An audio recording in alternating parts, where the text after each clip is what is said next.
I'd like to get back also to this higher ed question in the sense that if you know that some of the work of people like Richard Florida, the sort of urbanologists, I guess you'd call them, and people who talk about how the secret to growth and to regrowing and rejuvenating cities and urban areas, for instance, is higher ed and creative class, people from the creative class, so to speak, et cetera. And again, this again stymies me, which is why I want to raise it. New York State, especially upstate New York, has an enormous concentration of higher ed. It actually does, and that didn't happen yesterday. It's been here around for decades. The SUNY system was built, for better and or worse, not as a couple of concentrated enormous campuses, but to put a campus basically in every legislative district, sometimes 3. So there's not a corner of upstate New York without a SUNY campus and a couple of private colleges, hardly any. So there's lots of higher ed. Higher ed enrollment reached its post-1960s peak in the last decade. And upstate is, while not a place bereft of any economic activity in the way the image might sometimes suggest, is kind of has a general picture of stagnation. So Michael will offer some thoughts on that, but I'm interested also, Brian and Mike and Heather, what gives? What's happening? What's not connecting? Maybe since I'm the upstate guy and you mentioned upstate several times, let me take a shot at this first. So I think, when it comes to higher education, there's a couple of things that have been done in the last little bit to help our communities. One was the New York SUNY 2020 bill that was passed and signed by the governor, created 5 SUNY institutions as key economic drivers in their communities. From an upstate perspective, Buffalo, Binghamton, Albany. So we have this new format where we're looking at the SUNY system as the opportunity to drive economic development in our regions. But what this all stems down to is we bring in students from all over the country, all over the world, to our SUNY institutions, to our private colleges. We educate them, they spend time in our communities, and then when they graduate, we have no jobs. It still comes down to the fact that there are no jobs for these kids when they do graduate. It's why they end up leaving, and it's why we're not getting the ripple effect from having such strong educational institutions, at least in upstate New York, and I think across New York State overall. It's what this whole system is about, that, as Michael talked about, tech transfer, and how do we take the technologies that are being developed and commercialize them so that those engineers that we bring in from another state or from another country can now go work for the company that bought the technology that they created in the lab or in the classroom. We don't have a lot of that. We need to develop more of that. We need to figure out a way to help boost the research side of it on the applied side, or on the research side of what we're doing in our SUNY institutions and our private institutions. Those are some of the things that we need to do. How do you do that? You create a better partnership between private business and the universities by helping private businesses lower the burden, stay in the state of New York, create the jobs, have the opportunities for our kids. Other thoughts? Anything you want to add? I think I've alluded to this already, but I think it's a cultural thing on campuses, with faculty that's self-selected to go to certain universities to do very, very basic research. And I think as those faculty age out and younger faculty come in, younger researchers, I think we're going to see a change, a positive change, with faculty much more interested in working with the private sector collaboratively or starting their own businesses. But I think that's going to take time. And if there's a way the state could incentivize that to accelerate that process, it would be great. And again, there's a community aspect to this. Cornell University is located in the middle of nowhere. And I mentioned this last night. You can tell a lot about a community by the bumper stickers on the cars. And one of the famous bumper stickers in Ithaca is centrally isolated. And it's a really tiny community that isn't interconnected very well with the rest of the state or the rest of the world. So we have to have realistic expectations specifically related to Cornell and I think some of the other universities. It's going to take time for them to get better at applied research, and it starts again with some subtle but very important cultural changes within the universities.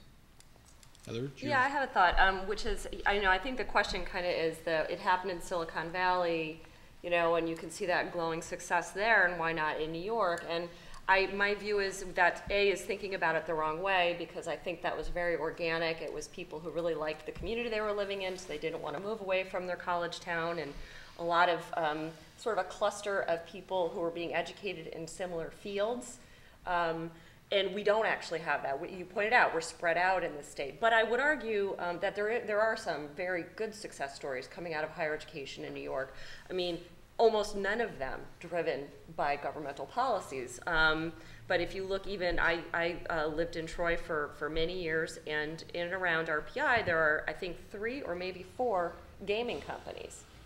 Completely organic. I mean, these are a bunch of kids who are getting into computers and gaming at the same time, and they started the companies in Troy, and there was just kind of a core group of talent, and they knew each other, and as one got successful, they provided funding for another, and that kind of is the Silicon Valley model on a much smaller scale. But I think more important, there are opportunities that we have in New York because of our higher education for collaborations between the private sector and higher ed that could be strengthened to better benefit the state's economy. I mean, there's lots of examples, even at Cornell, where you have companies like Corning and IBM that are using Cornell's talent and brains to improve the companies. And so the jobs are there, but it's not this sort of small company springing up from a university. Well, I think as we get near the end here, I want to ask for any other question. Is there any other questions or any questions from the audience? Yes, sir. The work done by the organizations and, of course, Empire Center is terrific. It covers from a state view down, but part of the state and part of the taxation, which isn't really measurable, I believe, is the local sales taxes and local property taxes, which are permitted to be charged under the state. I actually been fortunate enough to live in a community that, although we have high property taxes, we decided that we're going to charge businesses double. That's probably not a good policy. Where is that, may I ask? Kingston, New York. Ah. The British have burned us twice, and we're burning ourselves. Is there a I'll start with Jonathan. We actually qualify as upstate. We're on the edge. If I pay $1.25 and cross the Rhinecliff Bridge, I'm in downstate. Somebody has to draw a line someplace.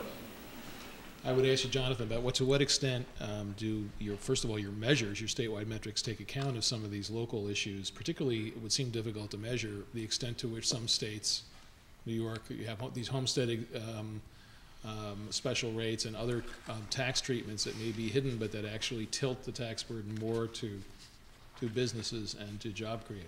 Great question, and we do the best we can to the extent that the data is available to combine state and local. When we look at property tax collections, we do state and local numbers from census. When we do sales tax burdens, we do the same thing from census to grab the state and local. We also, when we're looking at a marginal tax rate on income tax, we try to combine, give a proxy for what the state average of a local rate might look like of the largest city to give us at least some sort of a handle. Because I think you're right that so many of the indices out there that I've seen just give you a state rate or something like that. And in some states, New York certainly being one of which, Ohio and some of the others, I mean, the localities and their taxing authority, I can think of many examples in other states where locals have, for instance, water control districts that they can levy their own property tax, their own sales tax. In Ohio, I know there's many, many localities that do. Some localities out west even have mosquito abatement districts that have taxing authority. It's really interesting how much this has grown. And it is a big problem because where I live in Virginia, one of the worst taxes is they call it the B-poll tax, which is a tax on business equipment. It's something we work with NFIB and the state chamber. We're trying to get rid of it. It's a horrible tax. It's been around since it was originally created to fund the War of 1812. It's still in existence. And in so many of these cases, some of these local taxes are the most pernicious and the toughest to get rid of. And I think you're absolutely right that as national organizations, by and large, we need to do a better job at trying to measure state and local put together. And we do, to the best extent we can, based on census data, try to do that in rich states, poor states. Go ahead, Dave. Well, the War of 1812 ended inconclusively, so you may want to hang on to that one. I noticed here that in regard to local sales taxes, Massachusetts, in terms of government fiscal policy, ranks 27th, New York 46th. We are blessed in Massachusetts with Proposition 2.5 that has very severely constrained the growth of local property taxes, and we don't allow local governments to charge a higher than 6.25% sales tax, which the state unfortunately and recently raised from 5%. Well, on that subject, what I'd like to do is to go down the table, to run the table, as it were, right now to wrap up, and ask each of you, starting with Jonathan, going down the table, to very briefly summarize what is the single most important thing the state of New York can or should do to improve its competitiveness, whether on your ranking or not even. But if you could just briefly identify the thing the state needs to do or do more of. Yeah, I would just reiterate my last slide there, talking about, I think, the most important of our 15 variables, marginal personal income tax. And this is something that not only affects individuals, but affects many, many small businesses or Mike's members as well, many of the job creators here at the small business level, startup entrepreneurs. As we go across the states, it's pretty hard to ignore just those statistics that we put up there, the states that rely least on it versus the states that rely most on high marginal tax rates, not only just from an economic growth perspective, but the point I didn't get to, ran out of time in the presentation, is from a public finance perspective. The most volatile sources of revenue are taxes on capital, such as income taxes on corporate and personal income. When you're looking as a state elected official to find a sustainable way to budget and to predict the future and to know how much you can grow certain programs, the last thing you want to do is rely on a volatile income source, and that's exactly why, from just a pure public finance perspective, personal income taxes and corporate, I think, if I were to say, kind of breaking the rule there, I would choose those two out of our 15. Okay, David? Reduce the corporate tax rate. Do something about the top marginal rate on income, especially if you're in New York City, where those rates are extraordinarily high. Bring down electricity prices. Heather? I'm going to give the qualified answer, which is first thing we can do, and it's kind of easy to do, is let some of the tax surcharges expire. 18A, 332, taxes on electricity, on healthcare. Let them sunset and don't bring them back. And then start taking a look at the personal income tax rate, the top marginal rates. I think we're in a good place with respect to property taxes, which, I think are underweighted a lot of times in terms of their importance, but we're so out of whack. But we do need to make sure that we provide the tools so that municipalities can live under the cap. By a good place, you mean the tax cap? Yeah. Is put us in a better place. Yes, I I'm sorry. just want to make sure. Yeah. Mike? Well, you transitioned really well there, because I was going to say mandate relief. To use my front door analogy, the property tax cap is that nice bright red door, and the property tax burden is still very high. And in the talk now that's swirling on Uber financial control boards and communities and school districts going broke, we won't be open for business if our communities and our school districts start to go broke.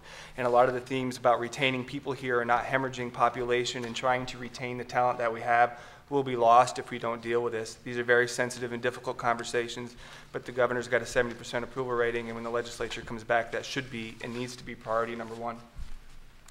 Brian?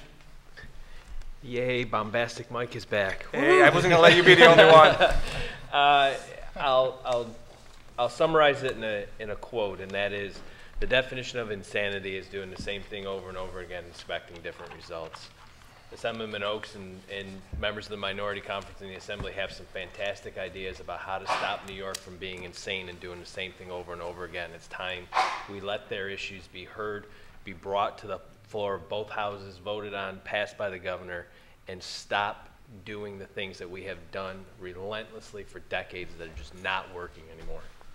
Thank you, Brian. Michael, wrap it up. I would say reward universities and communities that establish effective tech transfer and job creation programs.